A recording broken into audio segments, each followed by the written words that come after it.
It's another business day. Good morning, everyone. Welcome to 55 minutes of current and relevant business conversations. That's what we do here in Business Morning. I'm Ini John Mekwa, and we start as usual from the global space. What's happening with oil prices is steady on Tuesday as investors weighed a smaller than expected increase to OPEC Plus output in November against signs of potential supply glut. So looking at the numbers for this morning, we see a change from what we had yesterday. It's green now. Yesterday we had more of red. So we've seen an increase there, bringing it up to $66.09 after it gained almost 1% in just a couple of hours, because by yesterday afternoon it was still in the red. WTI is also up, but it's up more than 1%, at $62.39 a barrel, and both contracts settled more than 1% up in the previous session after the Organization of Petroleum Exporting Countries and Russia, as well as smaller producers together known as OPEC Plus, decided to increase collective oil production by 137,000 barrels per day. That will begin from November. Meanwhile, Abu Dhabi National Oil Company has set the November official selling price of its benchmark Morban crude at $70.22 a barrel. Been a while since we saw Brent or WTI hitting that $70. And here in Nigeria, the electricity distribution companies, that's DISCOs, generated 564.7 billion naira in revenue. That's in the second quarter of this year, and it reflects an improved billing and collection performance. This is according to the Nigerian Electricity Regulatory Commission, NERC. And then the regulator said that DISCOs billed customers 742.34 billion during the period, achieved a collection efficiency of 76.06, and that's up from 75.81 that was recorded in the first quarter. The report highlights ongoing efforts to enhance revenue recovery amid rising operational costs and metering challenges across the power sector. And talking about metering, still from that report from the NERC, shows that they installed 225,631 meters in the second quarter of 2025, and this represents 20.55% rise from the 187,161 meters that were installed in the first quarter. The figure disclosed in the report, that's the Nigerian Electricity Regulatory Commission's second quarter report, also says that of the total installations of 147,823 meters, that's about 65.52%, they were deployed under the meter asset provider, that's MAP, that framework provided. That 65,315 were done through the MAF, that's the Meter Acquisition Fund, and then 12,259 through the vendor financed model, and then finally 234 was achieved through the DISCO financed scheme. And from April the 1st, 2026, POS agents in Nigeria will be restricted to working with only one principal. And the CBN said that the new framework aims to strengthen the enabling environment for offering safe financial services to the underbanked and remote areas in the country. It also replaces all previous agent banking regulations, consolidating existing frameworks into a single document. Key changes to agent banking operations: agents will continue performing long-standing functions such as cash-in and cash-out transactions, naira fund transfers, and bill payment. They may also assist with account opening forms and submit them on behalf of their principals. However, super agents, those are entities licensed to recruit, aggregate, and manage agents, are now prohibited from offering agent banking services directly. Principals will also have the discretion to determine which services their agents can offer, guided by internal risk assessment frameworks and the CBN's operational standards. We'll certainly bring you conversations on that to help you understand and digest some of those changes that will be coming with the new guidelines when it has to do with POS agents and operators in the country. Let's see how the market closed yesterday. Closed in the positive, not as positive as the previous session, but still positive, and bringing us close to 145,000 level for the oil share. Closed at 144,995.25. The equities cap has gone to 92 trillion naira yesterday. Again, I think again about 11 billion at the close of trade. Looking at the activity, we see a mixture right there, but more of red. The volume dropped as well as the deals, but the value still retained the green color from the previous trading session. Top gainers were mostly insurance. We have Cornerstone and Connell PLC. Those are insurance, and then Chams. Top losers had Living Trust, Austin Laz, and Julie Pharmacy. And then top trades had LLX. We hope to bring them on the program really soon, making some big strides there, LLX, and that's why we see them in the top trade. I believe we can have that conversation tomorrow. Hopefully we'll be able to do that. Access Co and Chams also made it to the top trades yesterday. Let's take a short break. When we come back, it's a story or a topic that's all around now, and a lot of negative sentiment around it, but let's see, perhaps find a balance, and that's the capital gains tax. It's part of the tax reform. Implementation starts in January, a couple of months from here, and it might just affect you when you're in the stock market or any other market, but we'll dissect that after the break. Please stay with us.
You're welcome back. Nigeria has increased the capital gains tax, CGT, on foreign investors trading in its equities market from 10% to 30%, a policy shift expected to reshape participation dynamics in one of Africa's top-performing stock and has been touted as the highest on the continent. That's the new tax rate, which is effective January 2026. It's part of the federal government's revised tax law under this administration led by President Bola Tinubu, which aims to strengthen fiscal discipline, boost non-oil revenue, and reduce budget deficits. However, the other side of the story is a threat to participation in the market. So we see there some of the information that you might want to know on this new tax rate that's effective January. Double taxation risks, that's one of the fears.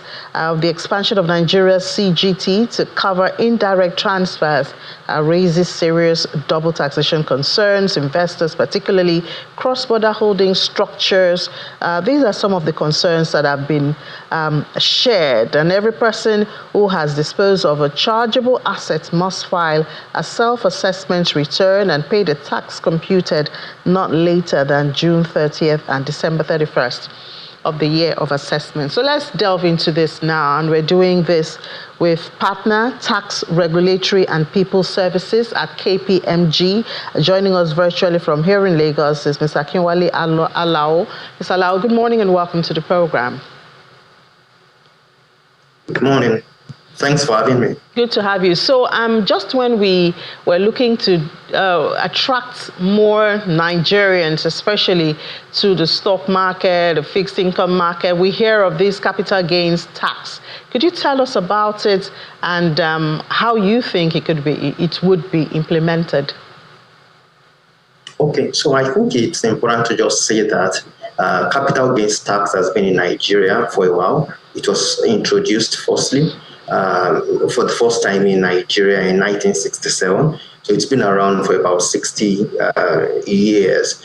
But there have been some major changes that have happened over the last few years. Some changes were introduced by the Finance Act 2021 that basically introduced taxation of gains derived from the disposal of shares. Previously, those gains were not treated as chargeable gains. And since then, there's been tax on the disposal of, or on gains derived from the disposal of shares. Like you mentioned earlier, the Nigeria Tax Act is looking to revamp the tax regime in Nigeria. And based on the provisions of the Nigeria Tax Act, there won't really be a capital gains tax the way it currently exists. What would happen is that capital gains that are derived by companies or individuals will now form part of their income for the purpose of income taxation. And so for corporate investors, for instance, that derive capital gains from the disposal of shares, those gains will form part of the profits that will be reported for corporate income tax purposes. So that's how it would shape up starting from 1st January 2026. So is it every time you take profit, for instance, if you're dealing with stocks, is it every time you take profits you're paying this tax? We know it's moved from 10% to 30%. Yes, I believe so. Please correct me if I'm wrong. So the capital gains, the taxation of capital gains will not be done as a transaction tax. So it's not every time you take profit that you'll pay tax. What is expected is that companies that make gains during the course of the year will report those profits as those gains as part of their profits for the purpose of taxation.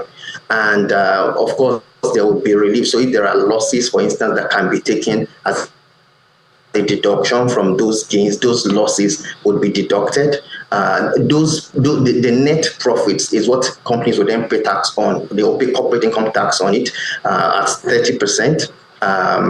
All other things being equal, and then there would also be development levy at the rate of 4%. So that's how it is expected to play. And there are reliefs or exemptions. So, for instance, where a company has derived gains from the disposal of shares and it reinvests the proceeds of the disposal in another Nigerian company then those gains will not be liable to tax. So basically, the taxation of the gains can be deferred through the reinvestment of the gains in the purchase of shares of other companies that are Nigerian companies. So there are ways of managing the tax point when it comes to gains derived from shares. Okay, so I think one of the exemptions I saw is if you're dealing with government securities. Is that included?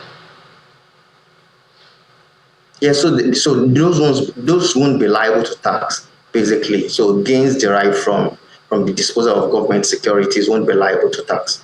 Okay, but it's a long list when you look at generally what capital gains tax is about. So it covers asset, properties, and all of that. But you seem to be explaining it from the perspective of companies. Are you saying that individual investors are not affected?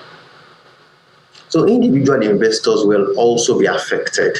But the gains that they derive would form part of their income, and it will be liable to personal income tax. So under the new regime of the Nigeria Tax Act, there is a tax band that ranges from 0% all the way to 25%. So the maximum rate is 25%. And so individuals that have derived capital gains would report those capital gains as part of their chargeable income. And depending on the income band that they fall into, they would be liable to tax. But the highest rate would be at the rate of 25%. And it's also important to note that for individuals, the exemption threshold should really cover most of the individual investors. So any so disposals of shares that don't exceed 150 million naira in a year, and where the gains derived from those disposals are not more than 10 million naira, those gains will not qualify as chargeable gains, and so they will not be liable to tax. And I think the majority of individual investors may fall into that category. And so you may find that, except the very wealthy people, many individuals that play in the stock market may not be liable to tax on the capital gains that they derive from the disposal of shares. Okay, so any transaction that's less than 150 million will not be taxed. But what if, we're Nigerians, what if an individual has a transaction of more than 150 but decide to break it? Maybe take it like 2-3 times instead of making it a lump sum that will hit 150 million. How does the system detect that? So the 150 million naira threshold is the aggregate threshold for the year. So it's not the threshold per transaction. And so at the end of the day, if you have an individual that has maybe disposed of shares, maybe 50 million the first time, 50 million the second time, 100 million naira the third time, in aggregate, that individual would have crossed the threshold of 150 million naira. And so that individual would need to figure out, the gains that have been derived from the disposal of those shares and will pay tax on the gains. The tax will be payable under the income tax regime by that individual. But if you have an individual whose aggregate disposal during the course of a year of assessment is not more than 150 million, then that individual will not be liable to tax if the profits, the gains derived from the disposal of those shares does not exceed 10 million naira. So that's really taxing the rich. So you said the tax will not be at the point of transaction. So help us to understand the flow. You said it's going to be on income and gains. At what point can an individual expect this to take effect, assuming it's an individual transacting gains of above 150 million?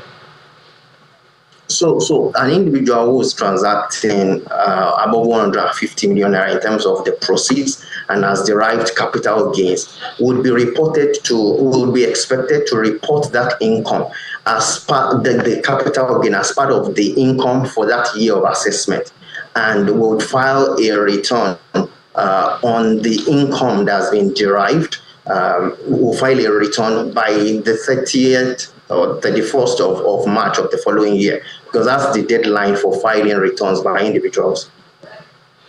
All right, and I saw some suggestions, some reports calculating that the government will make about R1 trillion annually from this.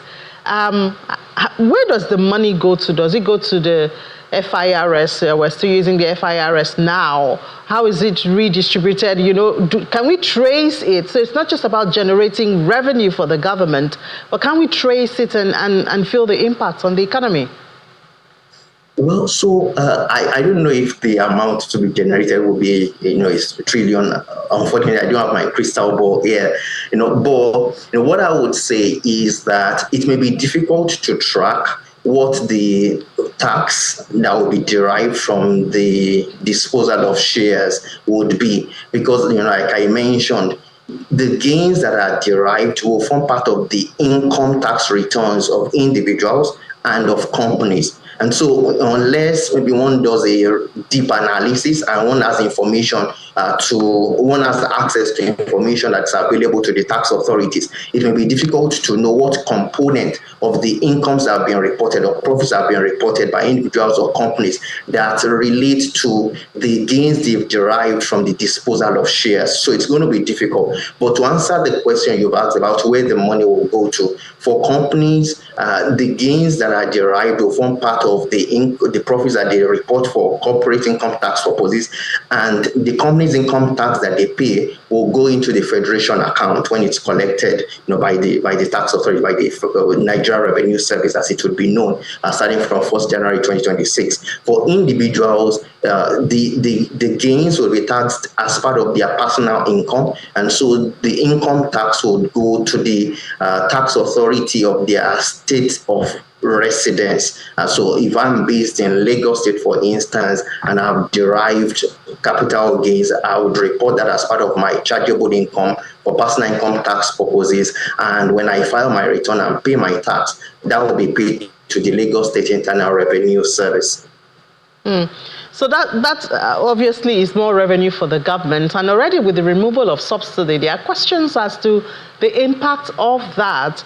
I know that, this time we're talking about the law, the tax, and it's about the collection. But really, we've seen dissenting or heard dissenting voices in other parts of the continent when it comes to tax increases and all of that, because the people can barely connect increased revenue to government to welfare and economic development and all of that. And since this question, it becomes even louder with the new tax law, which takes effect in January. Yeah, I agree. I think there's a concept of tax morality, which is typically looked at from the point of view of the taxpayer.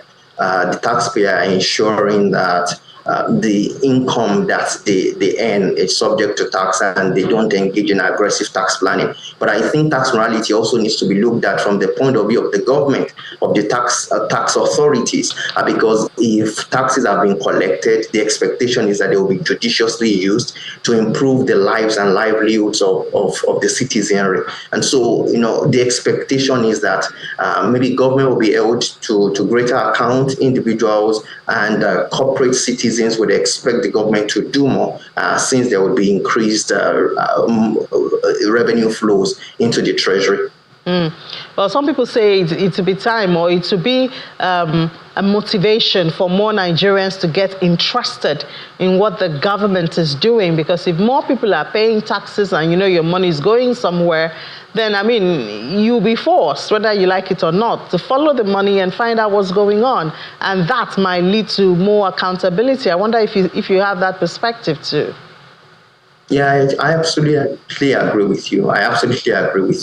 It would result in more citizen engagement, and it would also, I expect it to also translate into more interest in even the electioneering process, because that's where it all starts, ensuring that the right people are elected into office, people that have the credibility, people that have the capacity to then use the revenue that will be generated by the government for the benefit of the citizens. But there's also the fear, on the other hand, of dumping, that some investors might actually run away because of this, especially when it's being touted as the highest, in Africa, talking about the 30%? Well, I think dumping may be a bit of an hyperbole. I believe that maybe there will be there are ways to manage this. Part of the concerns that have been expressed is the impact that the introduction of the Nigeria Tax Act would have on maybe gains that have accrued over time. So maybe someone bought shares of a particular Nigerian company 5 years ago.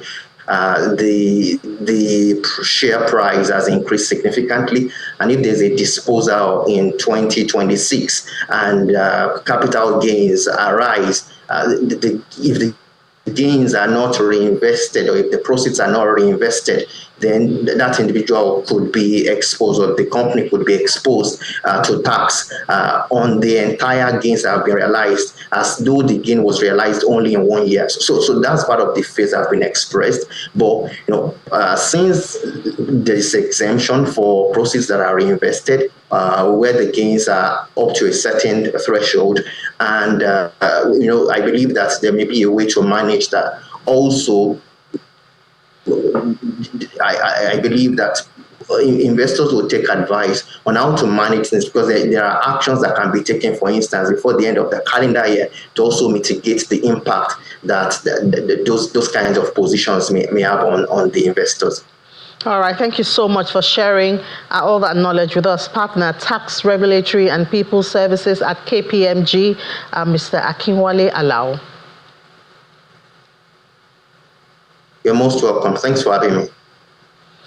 Yesterday, we talked about all of these reforms and what the youth are saying.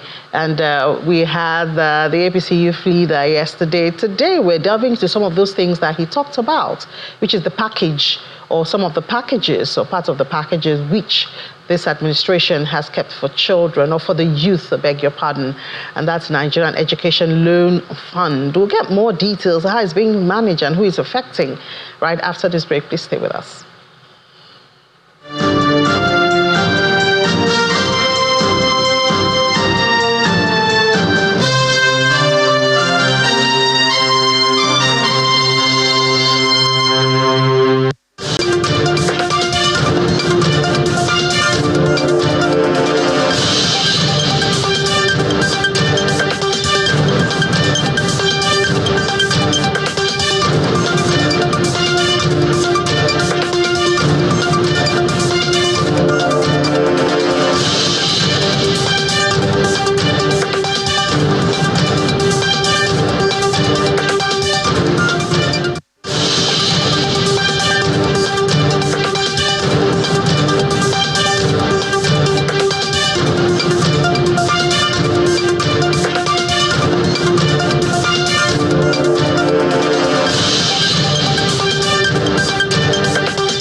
Welcome back. You're still watching Business Morning here on Channels Television. Let's talk about the Nigerian Education Loan Fund, a body that was established by the Students' Loan for Students' Loan by Act 2024 to administer interest-free student loans.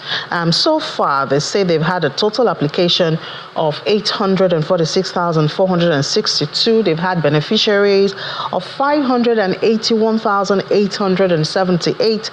Total amount disbursed 107.7 billion. And then institutional fees disbursed 61.3 billion naira. Upkeep allowances disbursed 46.3 billion. Let's talk about impacts today with the Chief Executive Officer and Managing Director of NEL Fund, Mr. Akintunde Sawyer, joins us from our Abuja studio. Mr. Sawyer, good morning and welcome to the program. Very good morning to you, and thank you for having me on the program. Great. So we see these amounts and numbers, and they look impressive. I guess we can say a lot of students have been affected so far through NEL Fund.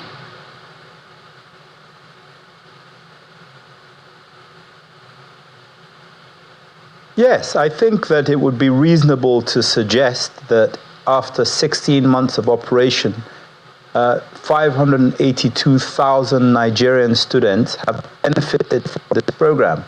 It's also important to recognize, given that we're talking about impact, that these 582,000 beneficiaries come from families.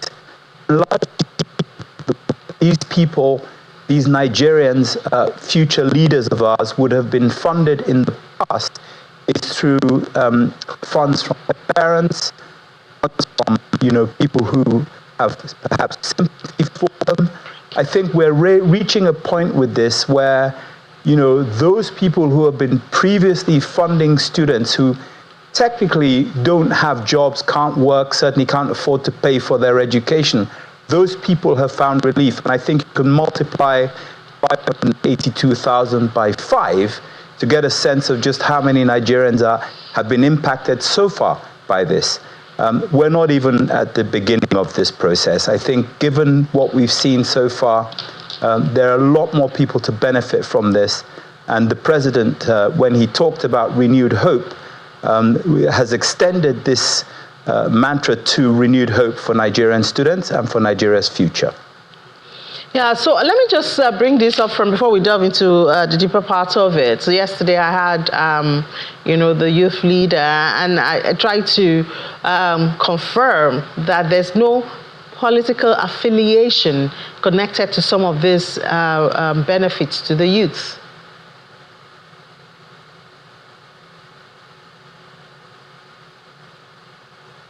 Yeah, so let me just provide a little bit of education as to how this works.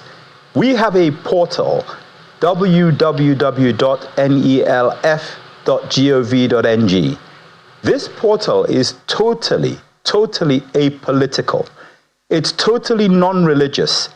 In fact, the only thing that it does is that it confirms that you are a Nigerian citizen from anywhere in Nigeria, a Nigerian citizen. It confirms that you're a student because you need your JAMB registration number. And it confirms that you are at an institution or about to onboard in an institution. So we have a registration number requirement and or a matriculation number requirement. It is totally apolitical. People who go to apply for this loan are never seen by us, never engaged directly by us. And unless they have a hitch on the way, they apply for this loan online and they receive the benefit online. In other words, their fees are paid to the institution directly online. Their upkeep, if they apply for the upkeep, which is a monthly fee, is paid directly to their bank accounts online. So when you talk about political, His Excellency, the President of the Federal Republic of Nigeria, President Bola Ahmed Tinubu, GCFR, this particular program for him is about Nigerians. It's not about party affiliation. It's not about religion. It's not about any other type of bias. As long as you're a student who is Nigerian, who might affect the future of this country, the president wants you to benefit from this. Some time ago, you did share new guidelines. Perhaps you could give us some details from that. Sure. So, look, the way these things work, the National Assembly introduced an act that pretty much spells out what the intention and what the legal requirements or the legal framework around this should be. We have then applied guidelines to it. The guidelines we issued initially, which were issued at the beginning of this process in May 2024, have been under constant review. Some of the things that we discovered is that where we were intending to pay the entire fees, the entire institutional charges for students when they are admitted into an institution and they've applied, we discovered that there might be some additional charges that people have to pay. So, for example, we've committed the entire fees, 100% of the fees, to the institution for the student. Sometimes they encountered departmental fees. There were all sorts of other fees that they were liable to pay. And of course, the problem with that is that if they don't have those fees, it makes a nonsense of the 100% fees that we've paid for them. So we've issued guidelines looking to harmonize all the various fees that all the various institutions apply for students to pay. And we sought to harmonize all of this so that 100% means 100% of the fees. The other thing that we've been looking at is the timelines. So when somebody applies for a loan, they have an expected timeline in their head. In other words, they are also facing deadlines. Deadlines for registration, deadlines for examinations, deadlines to pay, certain things within the institution, which the institution requires for the institution to run. Now, because we run an electronic system, we have a pretty clear idea of what time it takes to receive an application, to verify it, to approve it, and then to disburse it. That last piece, the disbursement piece, is entirely reliant on the speed that the institutions apply to verification. Verification for us means that the students apply randomly. We don't know who they are. We don't know where they're from. We just know that, they've passed all the eligibility tests that are online. Once it gets to the institution's authorities must confirm that the students are indeed their students, the JAM matches up, the matriculation number matches up, their name, their date of birth, their department, their faculty, their level of study, all matches up. Once they've checked all of those, and of course, importantly, the fees as well, once they've checked all these details, they then verify and send back to us. As soon as we receive it, we push it out. The guidelines that you're referring to seek to put some very specific timelines and responsibility on every party as to how quickly we can push the process so that students are not kept waiting for funds when they need it.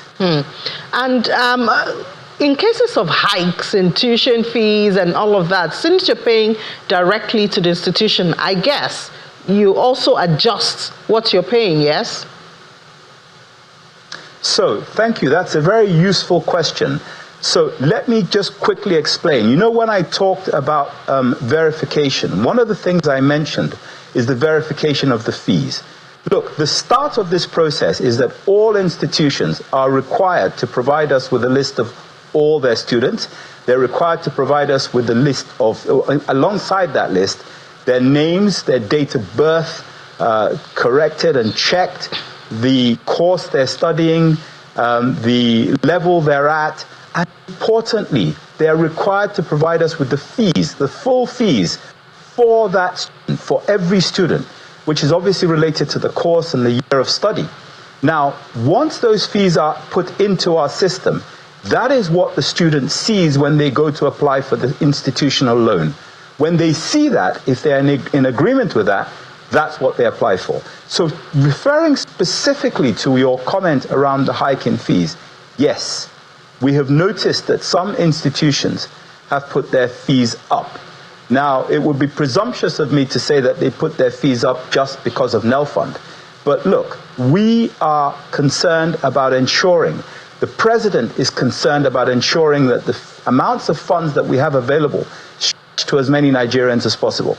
Therefore, for us, if we find fees that are outlandish, that are too high, that spike year on year, we will flag it and we will not compromise the ability of the majority of Nigerians to access education through this excellent scheme, because a handful of institutions decide that they want to profiteer. I'm not accusing anyone specifically, but as a principle, we will not go along with profiteering at the expense of ordinary Nigerians. It's what the president has instructed. It's what we're going to do for Nigerians. Yeah, well, I hope in cases like that, the students will not be at the losing end of it, because, that might mean the student has to start looking for another school, try to get admission and things like that. But we do hope that we don't hear such stories. Now, one thing that I don't think I've heard so much of is a repayment plan, because the sustenance of this scheme will depend on repayment. We cannot expect that the government will, forever be doling out money, for it. There's supposed to be a plan for repayment. Is it too early to talk about that now? Not really. It's not too early to talk about repayment. Repayment is a very important element of the sustainability of this program. But let me tell you very quickly, before I go and tell you how repayment happens.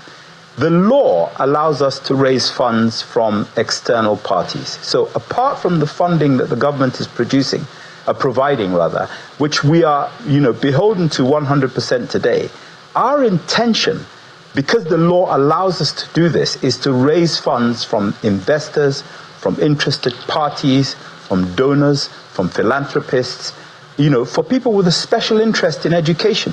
So we can go to other people other than the students who are paying back to seek for support. And we're not going to be ashamed about doing that, because at the end of the day, this education that we're trying to give access for students to will benefit the nation. It will bring peace to this country.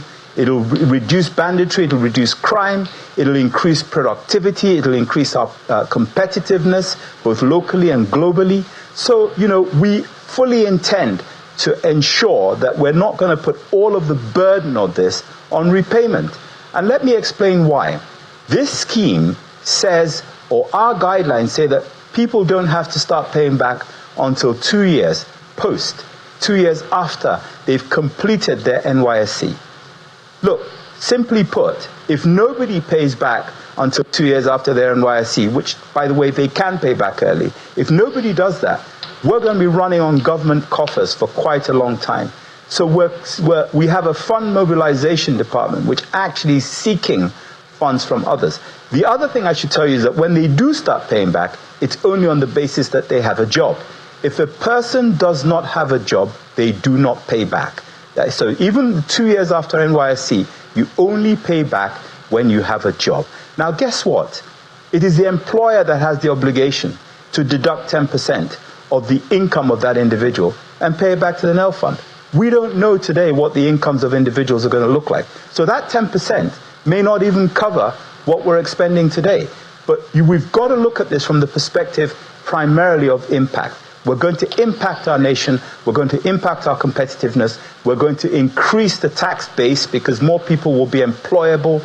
We're going to bring in more foreign investment because our people are going to be better educated. So instead of jobs going to India, going to China, going to other parts of the world, the jobs will come to Nigeria if we educate our people properly, without putting the burden of, hey, look, you're going to have to pay back in this amount of time or this amount of money. So we do have the laxity of being able to generate revenues from outside of the ones the government has given us. And in fact, even the revenues that the government is providing for us, we're able to invest that revenue for a return. We're very transparent. One of the reasons that we are very transparent with our data and our numbers and what we're doing is because nobody's going to invest in this program unless they can see that there's transparency and professionalism. What you're going to see us doing over the next few years is us putting in place sustainable structures, professionalizing the people who run this agency, the people who really know what they're doing, who really know how to manage money, and who are really honest and transparent and well vetted. We're going to leave a legacy here of continuity in this. And this is what the president wants. He doesn't want this to be a 4-year program or an 8-year program. He wants this to continue well into the future. Everyone else is doing it, and the countries we're seeing this happening in are doing very well.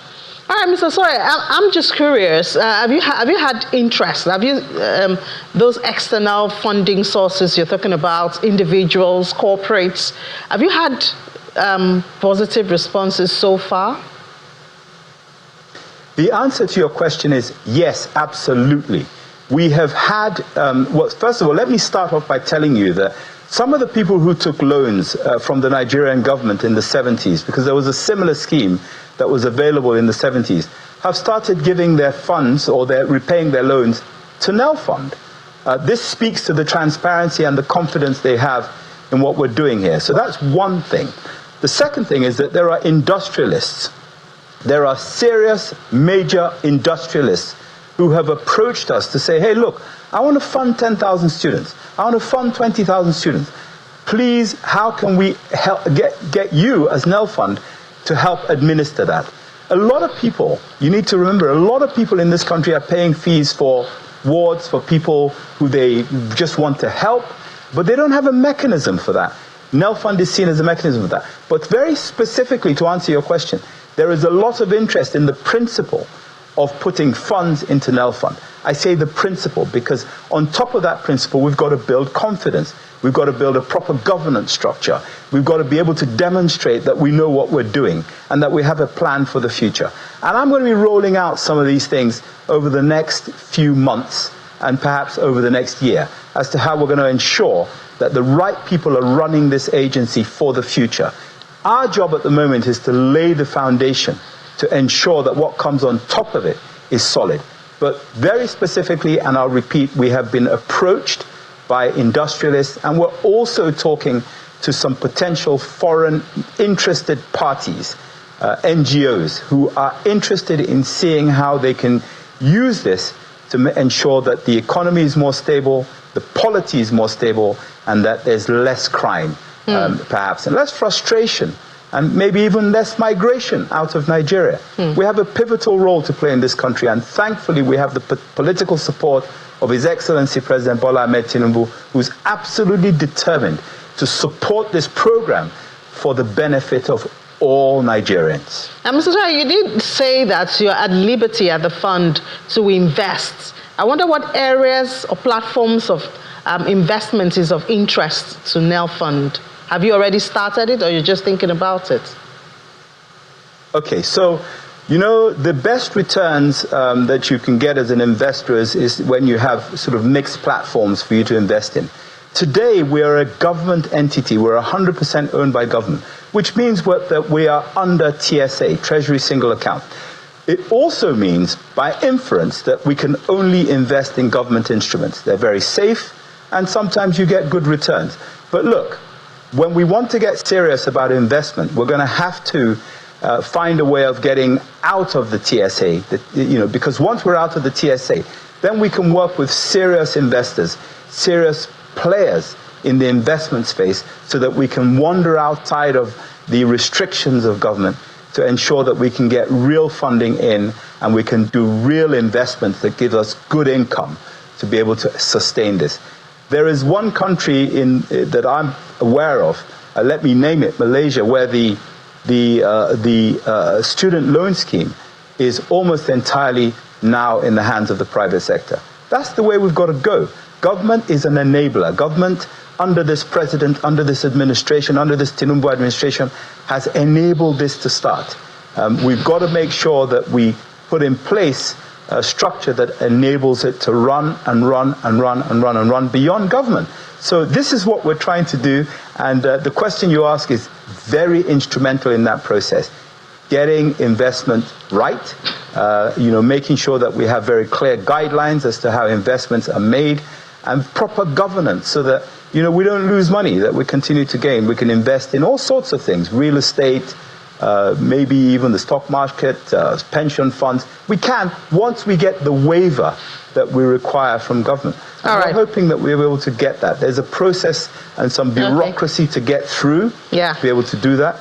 But it is the only way to go. It's the only way to go. All right. We hope to hear that you're able to get that waiver so we can, see the investment opportunities that you would embrace. But thank you so much, the Managing Director and Chief Executive Officer of NEL Fund, Mr. Akintunde Sawyer.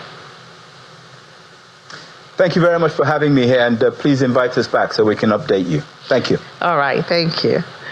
Okay, now let's head to, we do have for our DSTV viewers, that is, we'll have to direct you to Bauchi State, where the state government there is performing an opening ceremony of the first Bauchi State Economic and Investment Summit. It's happening in Bauchi City. That's for our DSTV viewers. For other viewers, please stay with us right here as we get to the global space to tell you what's happening with global news.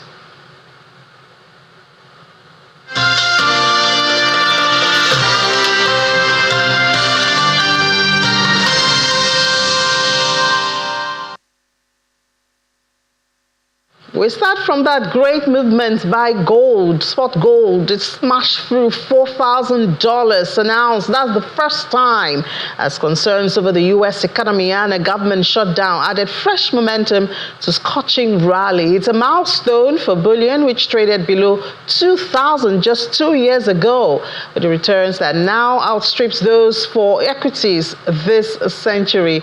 Gold has jumped more than 50% this year in the face of uncertainties over global trade and the Federal Reserve's independence, as well as U.S. fiscal stability.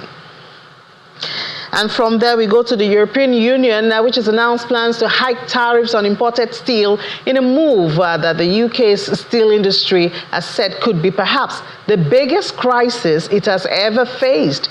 The Commission has set out plans to cut the amount of steel that can be imported into the bloc by half, beyond which the new 50% tariffs will apply. The EU is the UK's most important export destination for steel, worth nearly €3 billion and representing 78% of steel products made in the UK for overseas market.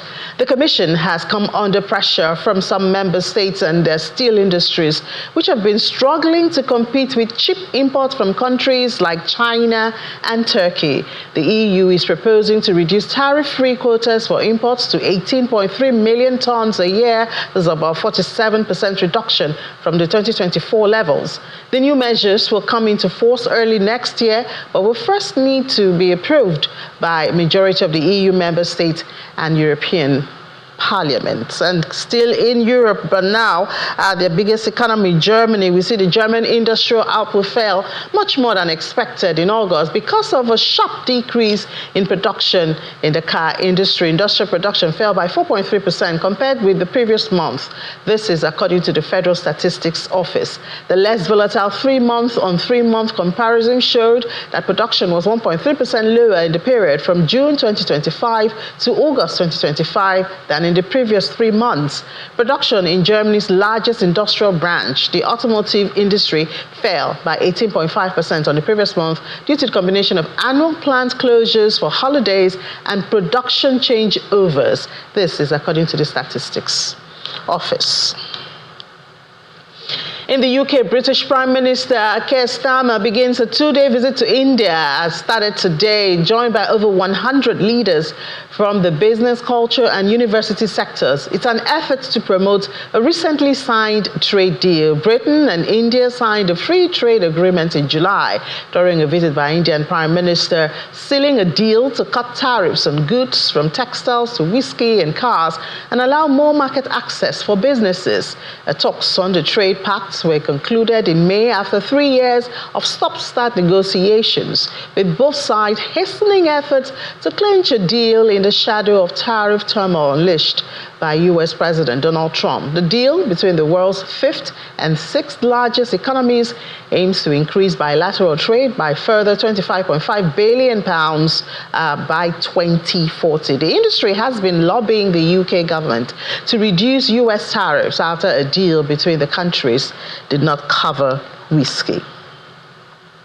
Talking about tariffs, businesses across the U.S. have been crying out for months about the damage inflicted by sweeping tariffs from President Donald Trump he has imposed. Now, one group is poised to get relief, and those are the farmers. President Trump has said that his administration is developing plans to send billions of dollars in support to farmers, especially growers of soybeans who have been hurt as purchases from China, which is the world's biggest buyer of legume, have dried up this year. The plan is a reprise of the bailout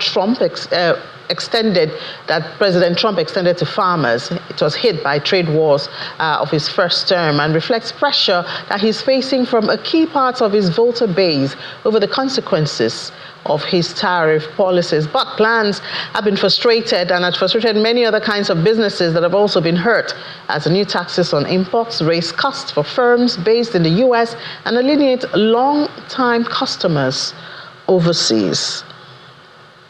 Still from the U.S., the Trump administration is warning federal workers for long in the government shutdown that they may not get back pay once the funding impasse ends, which some lawmakers are decrying as illegal. A memo prepared by the Office of Management and Budget says a 2019 law signed by President Donald Trump guaranteeing retroactive pay after a shutdown did not apply to employees who have been temporarily asked not to report to work. On Tuesday, Trump told reporters that back pay depends on who we're talking about and that some workers don't deserve to be taken care of. About 750,000 employees are currently foregoing their regular pay as the shutdown nears the end of its first week. And Tesla also has unveiled cheaper models of two of its most popular cars in the U.S. as it tries to boost sales on the heels of the expiration of a key U.S. tax. We'll see how that goes. We'll follow up the story much later here on Business Morning.